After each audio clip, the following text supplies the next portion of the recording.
अस्सलाम वालेकुम व्यूवर्स। आज हम जानेंगे कि वर्नियर कैलिपर पे हम किस तरह रीडिंग ले सकते हैं, किसी चीज़ को किस तरह हम उसको पैमाइश उसकी कर सकते हैं और वर्नियर कैलिपर के डिफरेंट पार्ट्स हैं, तो उस पार्ट्स के नाम क्या है और उसका इस्तेमाल हम किस तरह करेंगे। तो आइए देखते हैं और स्टार्ट करते हैं।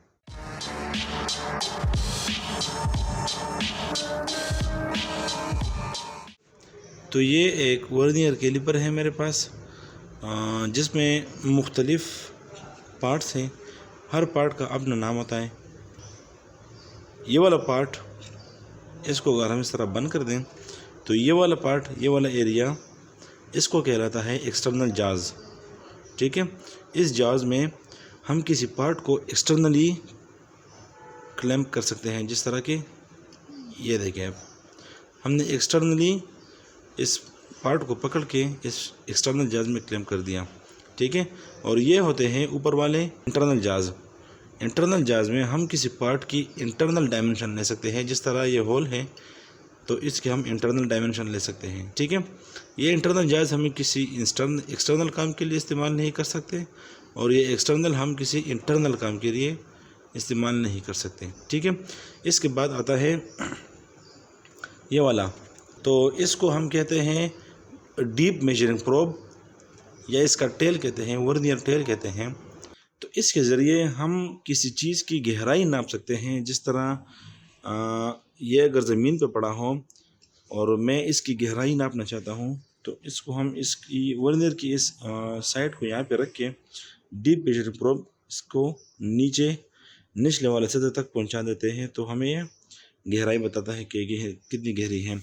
इसी तरह अगर कोई होल हो किसी पार्ट में, या कोई इस तरह प्रोफाइल हो कि जिसमें हमारा एक्सटर्नल और इंटरनल काम नहीं कर जाता, तो वहाँ पे हम डीप मेजरिंग प्रोब का काम करते हैं। ठीक है, इसके अलावा ये जो, इसको मैं अगर बंद कर दूँ, इस हिस्से में थोड़ा सा गैप नज़र आ रहा है, तो इस गैप में आपने किसी पार्ट को भी नहीं पकड़ना। फ़र्ज़ करें हम इस तरह एक पेन को यहाँ पे पकड़ लेते हैं यहाँ पे, तो ये रीडिंग अभी गलत दिखाई दे रही है, क्योंकि ये एरिया जो है हमारे क्लैंपिंग के लिए नहीं है। क्लैंपिंग का एरिया यहाँ से शुरू होके यहाँ पे ख़त्म होता है, और इसी तरह इंटरनल जा में भी यहाँ से शुरू होके यहाँ पे ख़त्म हो रहा है। ये वाला जो गैप नज़र आ रहा है, इसमें आपने किसी चीज़ को क्लैंप नहीं करना। तो ये तो हो गया इसके ये वाले पार्ट। अभी हम आते हैं इसके इस वाले स्केल पे। इस स्केल को मेन स्केल कहलाया जाता है, जिस पे ये कुछ रीडिंग दी हुए हैं। ये रीडिंग मिलीमीटर्स और इंचेस में होते हैं। इसके अलावा इसके साथ ये एक और पार्ट है जो इस पूरे फ्रेम के ऊपर स्लाइड हो रहा है, ये वाला, इसको हम कहते हैं वर्नियर स्केल। ठीक है, ये वर्नियर स्केल ये मेन स्केल के ऊपर स्लाइड होता जा रहा है। इसके ज़रिए हम इन दो जाजों के दरमियान जो फासला है उसको हम ज़्यादा या कम कर सकते हैं किसी जॉब को पकड़ने के लिए। ठीक है, तो ये मेन स्केल, ये वर्नियर स्केल, ये एक्सटर्नल जाज, ये इंटरनल जाज, ये डीप मेजरिंग प्रोब। ठीक है, अच्छा, एक्सटर्नल जाज और इंटरनल जाज में ये दो, जो एक्सटर्नल और इंटरनल का एक एक जा जो इस मेन स्केल के साथ जुड़ा हुआ है, तो इसको कहलाया जाता है फिक्स जाज, क्योंकि ये फिक्स्ड है। और जो वर्नियर स्केल के साथ जुड़े हुए हैं ये दो, इसको मूवेबल कहते हैं। ये मूव करते हैं वर्नियर स्केल के साथ। ठीक है, तो ये मूवेबल ये दोनों, और ये फिक्स्ड ये दोनों, एक्सटर्नल जा और ये इंटरनल जा। ठीक है, ये डीप मेजरिंग प्रोब। अच्छा, अभी हम देखते हैं कि इस पे हमने रीडिंग किस तरह लेनी है। रीडिंग के लिए सबसे पहले एक टेक्निक हम इस्तेमाल करते हैं ताकि आपको आसानी से समझ आए। ये एक कॉपी है मेरे पास। अक्सर जो हमारी मिलीमीटर की रीडिंग होती है या इंचेस की रीडिंग होती हैं, तो उसमें एक वैल्यू, फॉर एग्ज़ाम्पल एक 0 और पॉइंट होता है, फिर उसके बाद 2 0 या 2 वैल्यूज़ होते हैं। ठीक है, तो पॉइंट से पहले जो ये वाली वैल्यू है उसको अगर हम फाइंड करेंगे तो उसको इस तरह से फाइंड करेंगे। ये जो वर्नियर स्केल का 0 है, उस 0 लाइन को मेन स्केल के लाइन के साथ कंपेयर करेंगे कि वो मेन स्केल के किस लाइन के साथ मिला हुआ है, बिल्कुल अलाइन हुआ है। अगर अलाइन नहीं हुआ तो फिर हम देखेंगे कि उसने किस लाइन को क्रॉस किया हुआ है। ठीक है, तो फिर हम उस लाइन को यहाँ पे नोट करेंगे और उसके बाद पॉइंट के बाद जो ये वाला डिजिट है उसको हम फिर इस तरह लिखेंगे कि ये जो वर्नियर स्केल है इसका कौन सा लाइन मेन स्केल के लाइन के साथ मिला हुआ है, तो हम उस लाइन को भी काउंट करके यहाँ पे लिख लेते हैं। ठीक है, तो काउंटिंग का तरीका क्या है? काउंटिंग का तरीका ये है कि अभी ये मेन स्केल में खोल रहा हूँ। मेन स्केल के ऊपर अगर आप देख लें तो यहाँ पे एक ज़ीरो दिखाई दे रहा है, ये वाला ज़ीरो। ठीक है, ये एक ज़ीरो लाइन है ये वाली। ठीक है, और ये दूसरी लाइन जो है ये 1 मिलीमीटर की लाइन है, ये तीसरी फिर 2 मिलीमीटर की लाइन है, फिर ये चौथी 3 मिलीमीटर की लाइन है, ये वाली 4 मिलीमीटर और ये वाली 5 मिलीमीटर। तो हर 5 मिलीमीटर के बाद लाइन थोड़ी सी बड़ी हो जाती है और हर 10 मिलीमीटर के बाद यहाँ पे लाइन भी थोड़ी बड़ी हो जाती है और यहाँ पे 1 2 3 इस तरह 1 2 3 4 5 6 7 8 9 10 लिखा होता है, ताकि आपको कैलकुलेशन के दौरान आसानी हो और कैलकुलेशन आपकी जल्दी हो जाए। वगरना अगर ये सारा ना होता तो फिर हम एक एक लाइन को काउंट करते थे कि ये कहाँ तक पहुँचा हुआ है हमारा, तो उसमें बड़े मसले आ सकते थे। ठीक है, तो अभी तो इसी तरह आपने काउंट करना है कि मेरा जो वर्नियर स्केल है उसका ज़ीरो लाइन मेन स्केल के किस लाइन के साथ मिला हुआ है या किस लाइन को उसने क्रॉस किया हुआ है, तो फिर वही रीडिंग आप पॉइंट से पहले जो नंबर है उस पे लिखेंगे। ठीक है, तो आइए देखते हैं। और हम एक ये जो पीस हमारे पास पड़ा हुआ है तो इसकी मोटाई हम इस पे नापते हैं कि इसकी मोटाई कितनी है और हमें ये क्या रीडिंग देता है। ये जो बटन है ये वाला बटन पुश बटन कहलाया जाता है। पुश बटन के ज़रिए मैं अगर इसको पुश करूं तो ये जो मेन स्केल है मेरा ये आगे पीछे हो रहा होता है। ठीक है, अगर पुश ना करूं तो फिर ये मेन स्केल सख्ती से आगे पीछे हो रहा है। ये इसलिए कि जब हम किसी चीज़ को नाप लेते हैं तो फिर हम पुश बटन को रिलीज़ कर लेते हैं कि जो मेन स्केल है ये हिले ना और अपनी जगह पे पड़ा रहे। तो इसको हम नापते हैं और देखते हैं। इसको मैं क्लेम करता हूँ यहाँ से। ठीक है, क्लेम करता हूँ और अभी आके इसको पीस को मैं निकाल के इसको साइड पे ले आता हूँ और यहाँ पे अभी हम देखते हैं कि इसकी रीडिंग क्या आई है।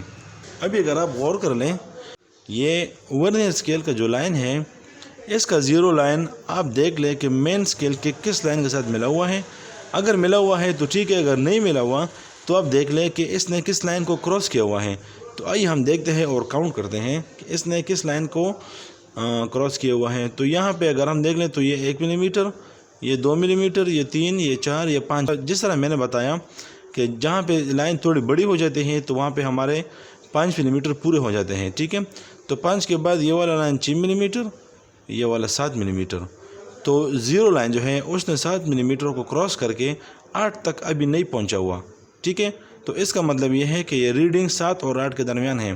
ठीक है, तो यहाँ पे हम ये जो पॉइंट के पहले हैं तो वहाँ पे हम लिखते हैं 0 7।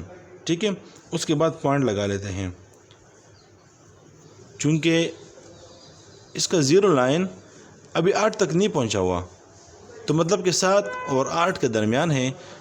पॉइंट के बाद कुछ ना कुछ है। पॉइंट के बाद क्या है तो वो अभी हम देखेंगे कि पॉइंट के बाद क्या है। पॉइंट के बाद देखने के लिए आपने वर्नियर स्केल का इस्तेमाल करना है और वहाँ पे देखना है कि वर्नियर स्केल का कौन सा लाइन मेन स्केल के लाइन के साथ मिला हुआ है। तो वर्नियर स्केल का जो लाइन है, तो वर्नियर स्केल के जो लाइन्स हैं हर एक लाइन के दरमियान यहाँ पे बताया गया है कि हर एक लाइन के दरमियान 0.02 मिलीमीटर का फासला है। ठीक है, वर्नियर स्केल फिर मैं बता देता हूँ। वर्नियर स्केल के इस लाइन और इस लाइन के दरमियान फासला 0.02 मिलीमीटर है और यहाँ इस तरह इस लाइन के दरमियान भी फासला 0.02 मिलीमीटर है। तो अगर मैं 0 से इस लाइन का फासला नापूँ तो यह 0.04 होगा। अगर मैं 0 से इस लाइन का फासला नापूँ तो यह 0.06 होगा। अगर मैं 0 से इस लाइन का फासला नापूँ तो यह 0.08 होगा। और इसी तरह अगर 0 से मैं इस 1 का जो लाइन है उसका अगर नापूँ तो आप अगर 0.02 को 5 के साथ मल्टीप्लाई करेंगे तो वो 0.1 आएगा।